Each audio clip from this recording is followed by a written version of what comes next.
E hoje estamos muito honrados em receber em nosso programa Tempo de Paz nossa amiga e irmã Arleíse Nunes Cavalcante de Albuquerque.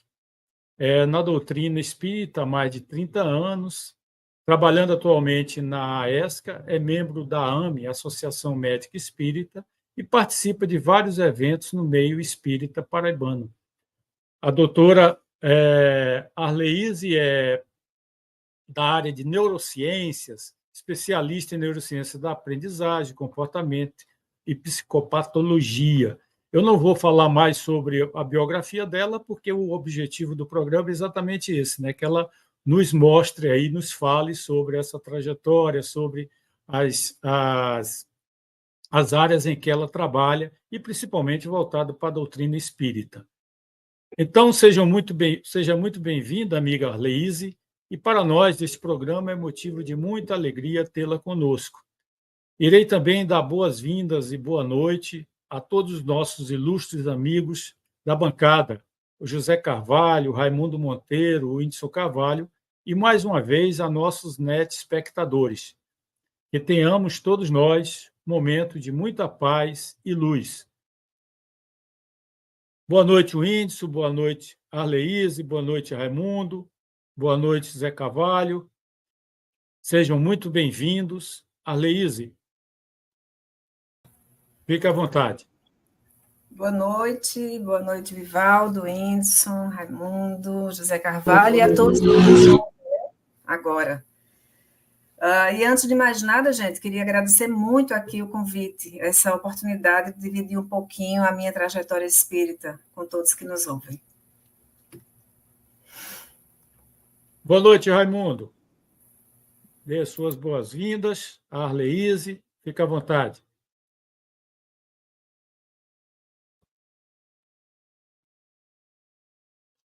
Aqui no nosso programa e dos posteriores,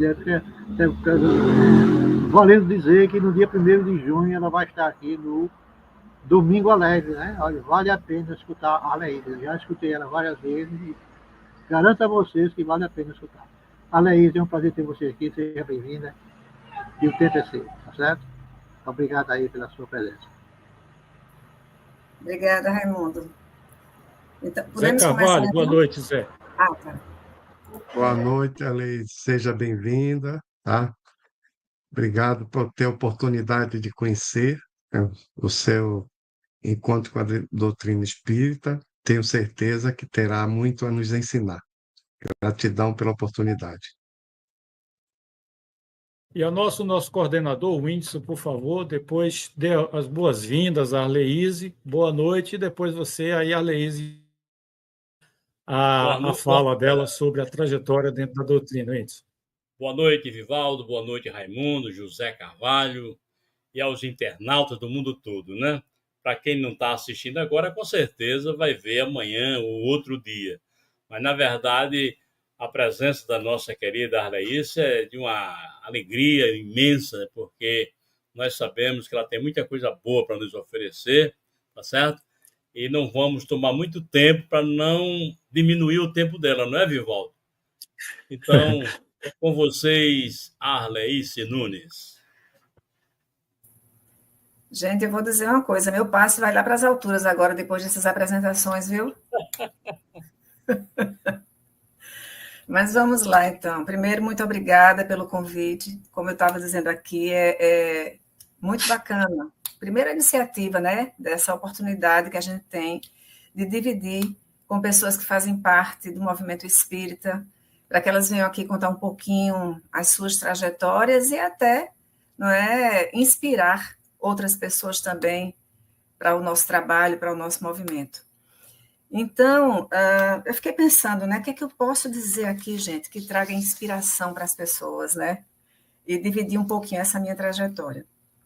E aí, a gente, começando por uma coisa que a gente sempre escuta muito no meio espírita. Então, quando a gente está trabalhando, a gente escuta muito. Gente, mas é impressionante como a maior parte de nós procura uma casa espírita pela dor, né? E na prática é isso que a gente vê, efetivamente.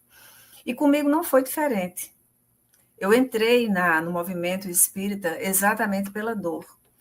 Eu era adolescente e tive um momento muito desafiador, ainda na adolescência, porque a minha avó paterna, que é um espírito maravilhoso e com quem eu tinha muita afinidade, ela desencarnou quando eu tinha 19 anos. E aí, junta, né, esse fato que desafia qualquer um de nós, e mais a própria adolescência, eu fiquei muito tempo angustiada com aquilo.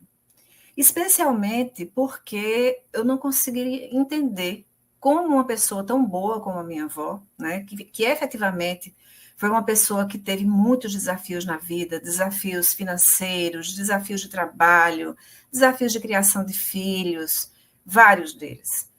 E teve muito sofrimento na vida. E, finalmente, quando ela ia começar um período de maior calmaria, de maior estabilidade econômica, inclusive, ela desencarnou de um infarto fulminante. Então, naquele momento, como acontece também, né, com a maioria de nós, sempre que eu estou falando sobre o espiritismo, eu tento me colocar nesse lugar, porque eu penso que é muito fácil para quem está do outro lado do jogo julgar, né, as pessoas, é sempre muito mais fácil. Então, eu sempre tento me colocar do outro lado. E eu sei que é muito fácil colocar a culpa em Deus, quando a gente está em maus lençóis, né? Quando a gente está bem, a gente às vezes nem lembra que Deus existe. Mas quando a gente está mal, a gente sempre busca explicações e sempre pergunta, por que, meu Deus, comigo? Né? Por que eu? E por que esse Deus tão misericordioso, de bondade suprema, levou minha avó dessa forma? E aí eu saí à procura dessas explicações. Então, minha gente, eu procurei a Igreja Católica, de onde eu já vinha, porque apesar de não ser uma católica praticante, mas eu assistia missas e, de alguma maneira, participava um pouco do movimento. Eu procurei a Igreja Evangélica e eu não encontrei essas respostas. Até que um dia eu descobri um livro dos Espíritos dentro de uma gaveta do lugar que eu trabalhava. O Whindersson sabe muito bem dessa história, porque ele está totalmente envolvido com essa história. E aí nós mudamos de turno desse lugar que eu trabalhava e eu fui trabalhar numa outra bancada, que aparentemente era uma bancada que não tinha ninguém, porque estava super vazia, não tinha nenhuma arrumação, e quando eu abri a gaveta, lá dentro tinha um livro dos Espíritos. E aí eu pensei, poxa, de quem será esse livro, né? E aí trabalhei o primeiro dia, o livro lá, o segundo dia, o livro lá. No terceiro dia, eu falei, quer saber, eu vou levar esse livro para dar uma lida nele, porque parece que ele está me chamando. E levei o livro dos Espíritos para casa. Só para me antecipar, para não ter que voltar a isso depois, aí agora, né, o que, Whindersson? São uns 8 anos, né, que a gente voltou a se ver, a se encontrar, por aí. Isso, foi. 9 anos. E aí, conversando com o Whindersson, conversa vai, conversa vem, de quem era o lugar, de quem era aquela bancada e de quem era aquele livro dele. E aí, gente, como a gente sabe que não existem coincidências, não é? Essa foi uma passagem muito significativa para mim, porque depois que eu levei este livro e eu comecei a ler o Livro dos Espíritos, eu falei, pronto, está aqui a resposta. Estão aqui as respostas que fazem sentido para o que eu estou sentindo, para as respostas que eu preciso, não só para o desencarne da minha avó, mas para a vida. E aí eu entrei na doutrina espírita, e como a maior parte de nós, entrei assistindo reuniões públicas, entrei participando um pouco do movimento, de alguns eventos, né? Entrei estudando muito. Eu sempre gostei muito de estudar, então sempre tentei me aprofundar muito em todo o tema que me interessava na doutrina. E por